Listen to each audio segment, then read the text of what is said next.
In the 1880s, miners traveled from Telluride, Colorado, across the San Juan Mountains, blasting through rock to find gold and silver. What formed were roads, if you want to consider them roads, along the Imogene Pass and Black Bear Pass. Over 13,000 feet high of twists, turns, and full of gravel, rocks, and boulders. In 1989, Land Rover recreated that journey across the Great Divide. As Land Rover's Bob Burns puts it, if you were afraid of heights before, you wouldn't be after this.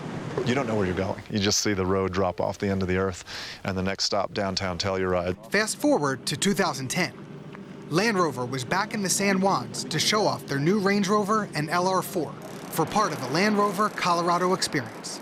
They brought MotorWeek along for the ride, and as an off-roading novice, I knew it would be an adventure I'd never forget. There's no guardrails on these roads because during an avalanche, the snow just knocks them down anyway.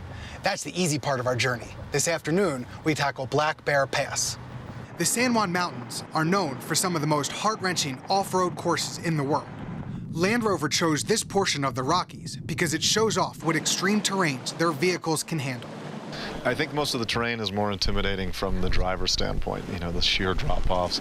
The road in most places is one vehicle wide. So the terrain's pretty tame for the vehicles, but for the drivers, they really have to pay attention. Over our 2-day, 80-mile trek, there were only 14 miles of actual paved roads. The rest is 120-year-old mining history. We climbed down boulders, up huge rocks, through water, and sometimes a little bit of all three at one time.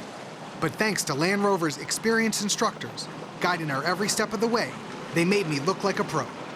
Using the terrain, what little bit we have, is critical that the car move and get in position when we get to the end of our terrain.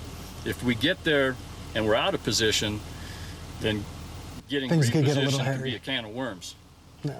The instructors are not only experts in off-roading, but they know their vehicles inside and out. That includes the more than 25 computers associated with the LR4 and Range Rover, providing the driver with as much information as you can get on the terrain, drive mode, and surface area. Go to the home page, and I have an access that shows me the differentials when they lock, and in real time they'll show the tires articulating as we go along. The drive was, to say the least, interesting, at an average speed of 5 miles an hour. After 2 days of talking about it, we finally made it to Black Bear Pass. Got 3 feet. Edge-of-your-life switchbacks and 2 wheels teetering on moving rocks, all while trying to stay on the course and not fall 13,000 feet down.